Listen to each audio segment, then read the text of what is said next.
Hello everyone, after a long time I'm finally back with all of you, and today's topic is relation and function. Once again I'll be very crisp and to the point. Let's start with the relation. See, there are two sets, right? P is a set that consists of 2 and 4. Q is a set that consists of 10, 20 and 35. Now I'm taking P into Q according to the ordered pair, right? And in case of this multiplication, this is just not like 4 into 10 is 40, so 10 into 4 will be also 40. But here in case of relation and sets, it's not like that. If I'm taking P into Q, and again if I take Q into P, though I haven't taken here Q into P, but in case if I take Q into P, it will be reversed. It won't give the same product, right? So in case of P into Q, what I'm getting the product 2 into 10, that means 2 comma 10, then 2 comma 20, 2 comma 35, then 4 comma 10, 4 comma 20, 4 comma 35. Total 6 products I've got, right? As you can see here.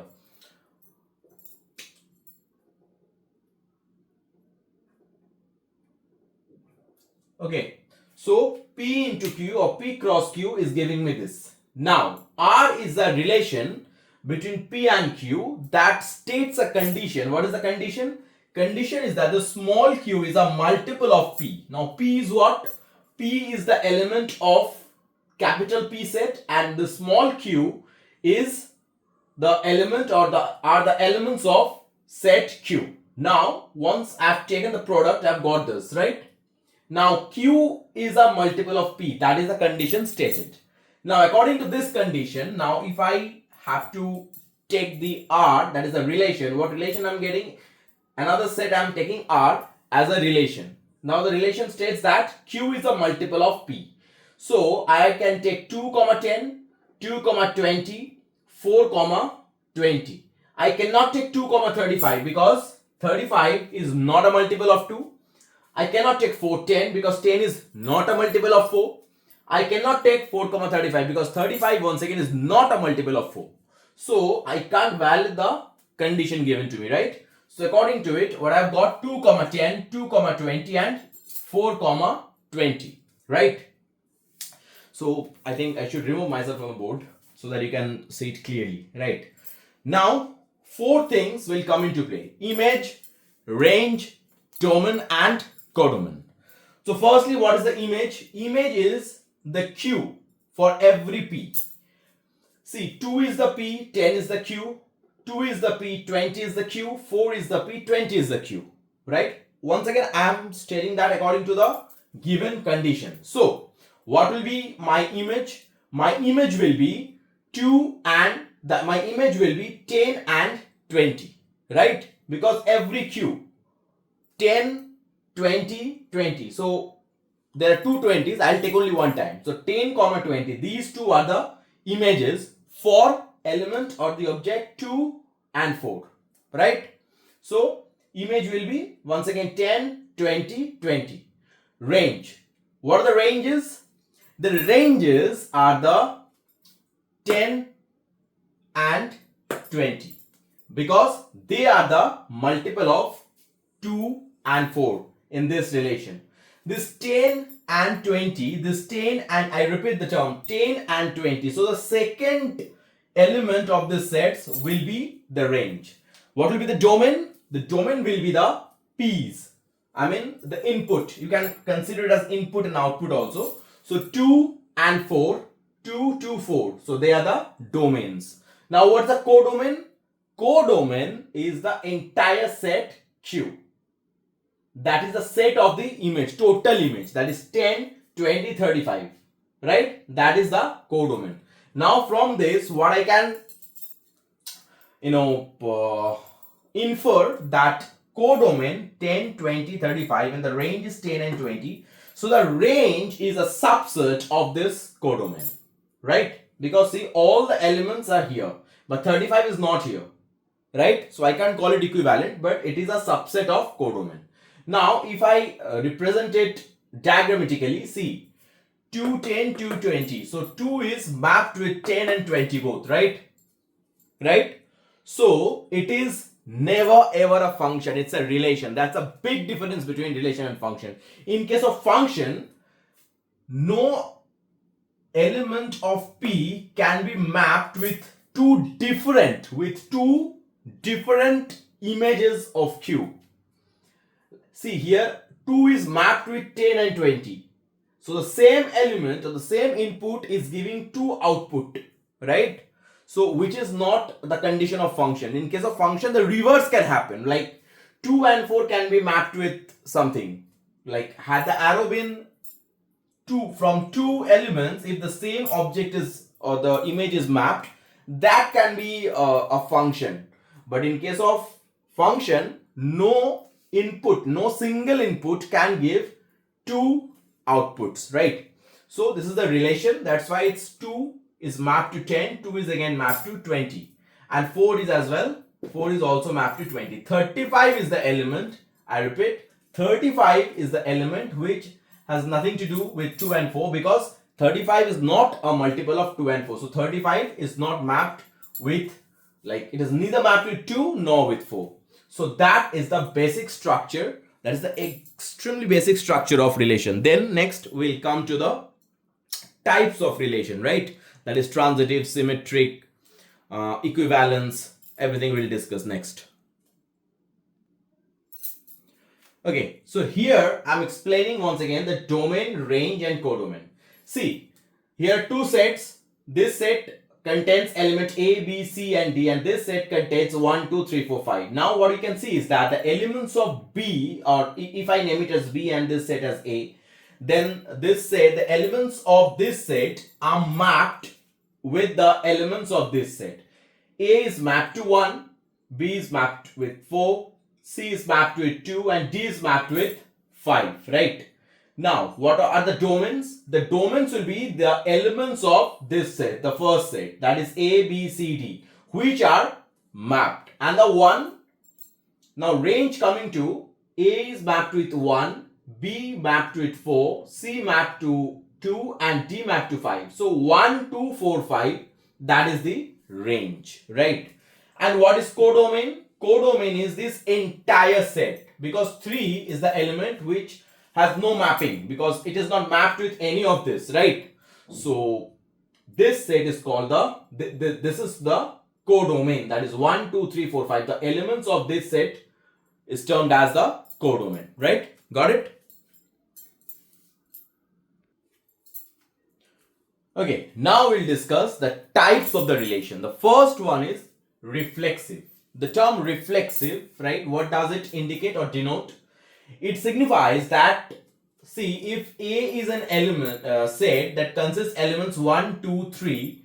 Now according from A, the sets that I have drawn, number 1, number 2, number 3 and number 4. 4 sets I have drawn here. 4 actually relations that we need to find from this set. First one is element 1, 1, 2, 2, 3, 3.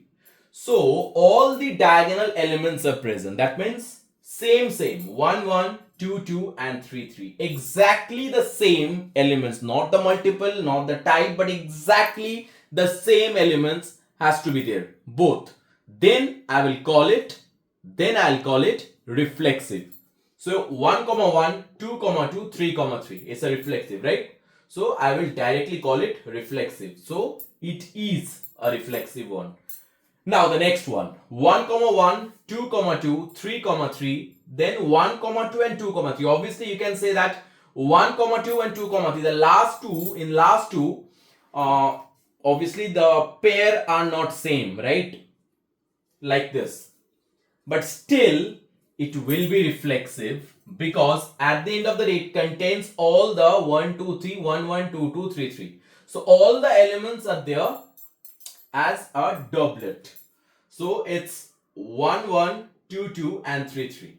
It's already, right, the same elements, or you can say the duplicate elements are there. All the diagonal elements are present. So it is a reflexive. Next, coming to this 1, 1, 3, 3 and it is 1, 2, but 2, 2 is not there, right? So one of the diagonal elements is missing.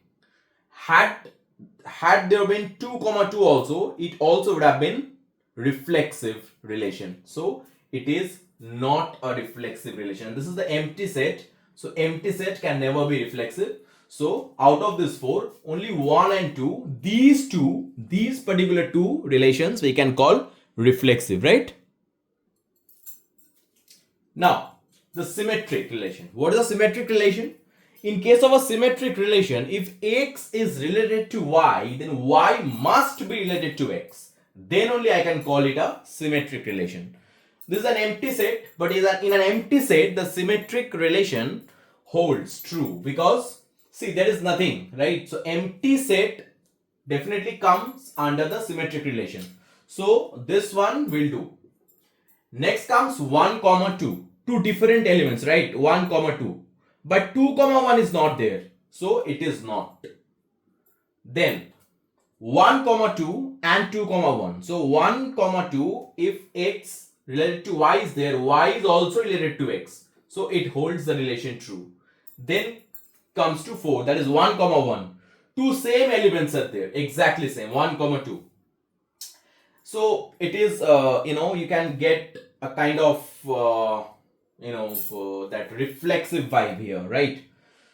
But this also holds true for symmetric, because if I consider 1 as x and this one as y, so if x equal to y is there, y is also equal to x. If I write a second set 1, 1, it won't be any difference, right? So for 1, 1, it holds true. Next, coming here, if this exists as symmetric and this exists as symmetric, I've just combined these two sets. So this is also true as symmetric relation, right? So what is a symmetric relation? Just remember that if x is related to y, then y must be related to x. Got it? Now coming to the transitive relation. What is the transitive relation? Transitive relation is if x is related to y and y is related to z, then x must be related to z. Okay. So let's try with this example. A is a set 1, 2, 3. Here I've got 1, 1, right? Here what I've got 1, 1. But like there is no 3 involved in it. So it is related to only one element. So it cannot be a transitive. So it is not. Next, 1, 2, 2, 3. If I consider it as x and this is y, so x is related to y is related to z. But is there any relation stated between x and z? No. So it is also a no. Then 1, 1 is here. 2, 3 is here. 3, 1. If I consider it as x and this is as y, so x has a relation with y. If I consider 1 as z, so x here is related to y has a relation with z, and again see here it is 2, 1. That means x also has a relation with z. So here the condition is satisfied. So this one I can call it a transitive relation. Got it? Last but not the least is the equivalence relation. When all the relations that we have just discussed, like symmetric, transitive and reflexive, these 3 relations hold true, then we can call the relation as a whole equivalence relation, right? See, here is a set 1, 2, 3. 1, 1, 2, 2, 3, 3. Right? It's there. So diagonal elements are present. Then 1, 2 is there. So 2, 1 is also there. Right? So in every possible way, 3 of the relations are being satisfied here. Reflexive is there, transitive is there, and symmetric is there. So now I can call this is as a equivalent. This is an equivalence relation. Now coming to the class, equivalence class. What does it mean? See, the class needs to be defined by the elements of the set A. So 1. So 1 in this relation, 1 is related with 1, 1, then 1, 2. 2, 1 I can't take because I have to consider the first element from this. So 1 is here with 1, 1 is here with 2. So the class of 1 is 1, 2. For 2 it's 2, 2 and 2, 1. So 2, 1, 2, 1. the second part, right? The second part 2 comma 2 and 2 comma 1. So this 2 comma 1 is a class of 2 and class of 3, see here only 1, 3 comma 3 is here. So 3 is the class of 3. Got it? In this way we can determine the equivalence class. Okay, next we'll discuss the number of equivalence relations when a set is given.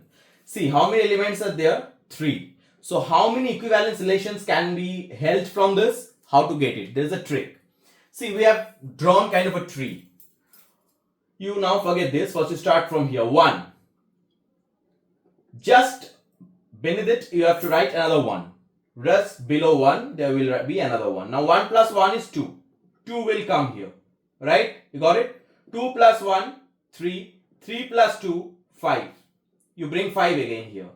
So 5 plus 2, 7. 7 plus 3, 10. 10 plus 5, 15. You bring 15 here. 15 plus 5, 20. 20 plus 7, 27. 27 plus 10, 37. 37 plus 15, 52. In this way, we will draw a tree. Now, the number of elements 3. So, when the number of elements will be 3, the number of equivalence relations will be 5.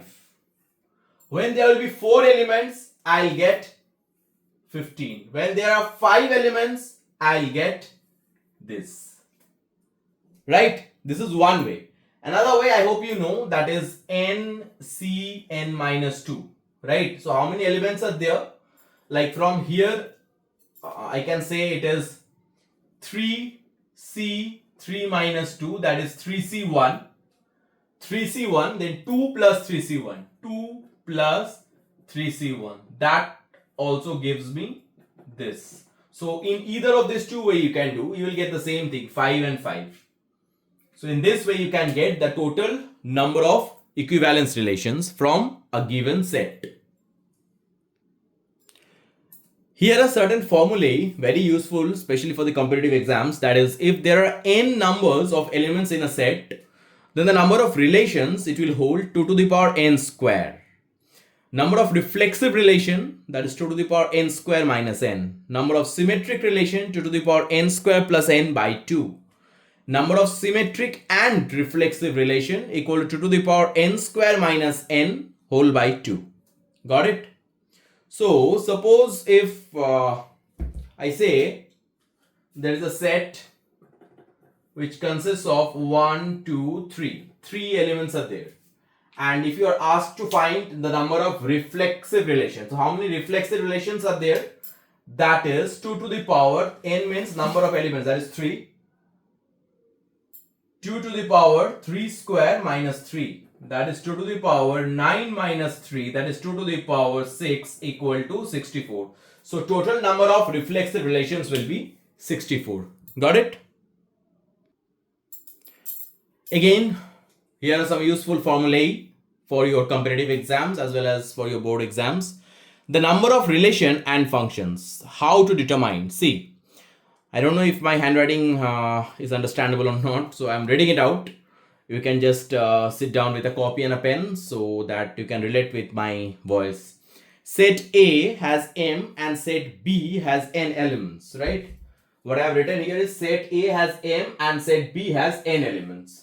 Total number of elements from A to B equal to 2 to the power Mn, right? Total number of elements. Now, total number of functions from B to A, that is n to the power m. Number of 1 functions from A to B is npm, that is permutation. Number of many one function from A to B equal to n to the power m minus npm. Total number of onto function from A to B, that is equal to n to the power m minus nc1 n minus 1 whole to the power m plus nc2 n minus 2 whole to the power m minus nc3 into n minus 3 whole to the power m. Like this it will continue. Now total number of into functions from A to B, that is nc1 into n minus 1 whole to the power m minus nc2 into n minus 2 whole to the power m plus nc3 into n minus 3 whole to the power m. So these are very useful formulae for your competitive exam as well as for your board exams, especially the MCQ sums. You can solve with the help of this formulae, right? Okay, Now the type of function. First is 1, 1 function. As you can see here, 1, 2, 3. One element, one unique, output or image. For every element, I am getting one unique image. There is no repetition. See, from 1 it is A, from 2 it is B, from 3 it is C. So 1A, 1 comma A, 2 comma B, 3 comma C. No repetition. This relation is called 1, 1 function, right? Next, coming here, into function. What is the into function? What is happening in into function? See, 1 is getting an image A, but 2 and 3 both getting an image B. Right? 2 and 3 both getting an image B. That is the into function. In case of onto function, what is happening? For 1, it is A. From 2 and 3 both, it is mapped, or it is the function is connected to B. The element B is connected to with both 2 and 3. So both 2 and 3 giving the same output. So this is a relation that is onto. Now, what is the difference between into and onto? That in case of into, you have seen that this element C was not mapped. It was left empty. It was nothing to do with any of the elements of this set. But in case of onto, nothing is left empty in this set, right? Next is when 1, 1 and into. When a function is both 1, 1 and into, then we will call it injective function. And when a function is both 1, 1 and onto, then we will call it bijective. Clear? Let me know if it is clear or not. Okay, and this onto functions are also called surjective. This onto functions are also called surjective. I am writing here. They are called surjective functions also, right? Got it? Where the range of the function will be equal to this codomain. Now, before we finish, these are the very basics, right? I have only discussed the types and properties, but more and more numericals are the sums you will be solving from your books. The concept will get clearer. Suppose if x is given as x minus 2 by x minus 3. So in this case, or I can write it as like this is a form where it is x minus m by x minus n, where m not equal to n. Such functions are always 1, 1. Such functions are always 1, 1 functions. Got it? Okay. So we are ending here. I hope you liked it and your concepts are clear. But as I said, more and more numericals you will solve, your concepts will get clearer and clearer, right? So thank you.